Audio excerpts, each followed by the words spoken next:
What's up, youth culture? Shaddai here. Have you ever felt guilty by association?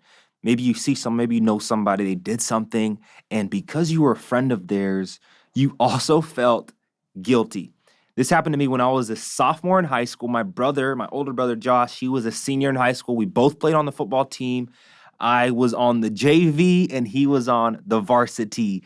And I remember we had a crosstown rival game, and being on JV players usually are on the sideline. JV, you're like on the sideline cheering on all of the varsity players because you're not getting in the game. And my brother, he was one of the wide receivers or starting wide receivers.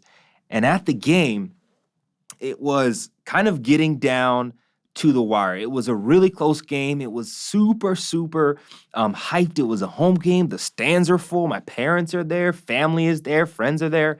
And I never forget the moments happened where my brother was having an amazing game. And when he was having an amazing game, you better believe I was on the sideline being like, yeah, that's my brother. That's my fam. I felt like when he was winning, I was winning. Then all of a sudden, in the fourth quarter of the game, we had like 2 minutes left in the game.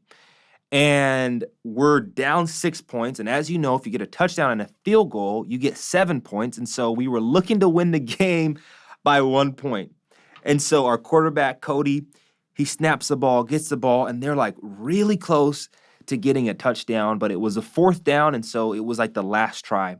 And so he sees an open person. It happens to be my brother. He throws the ball, throws it right at my brother. We think he's got it, and out of nowhere, he drops the ball. And so he drops the ball, the game ends, and we go on to lose. You better believe when that game ended, I kind of kept my distance from my brother because I felt guilty by association. I felt like because he had lost, I had lost too. Because he didn't really succeed, I felt like I didn't succeed either. And I remember people kind of looking around, my other like JV teammates being like they just didn't say anything because they knew because my brother kind of like lost us the game that I probably felt like bad or something.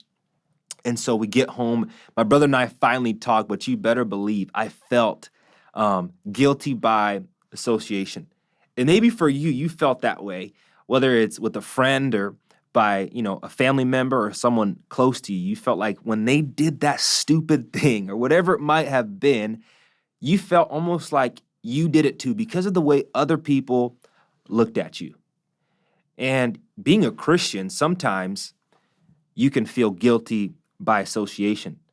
When other Christians, other people who follow Jesus do stupid things, you feel like you're the person that also did that thing. Maybe you're at school and your friends have an opinion about Christians because of what they've seen on the media, because of what has happened in the name of Christianity, because of political parties. You feel like, man, almost embarrassed to be a Christian. Can I tell you, there's a person in the Bible who actually felt this way as well. His name was Peter. And Peter, when Jesus was going to the cross, Peter had committed himself to Jesus to say, hey, no matter what happens, I am going to stay close to you. And as the going got tough, as Peter saw what was happening to Jesus, as Peter saw what people were saying to Jesus and what was going to end up happening to Jesus, he quickly changed his story. He quickly acted as though he had no idea who Jesus was. He was actually asked 3 times.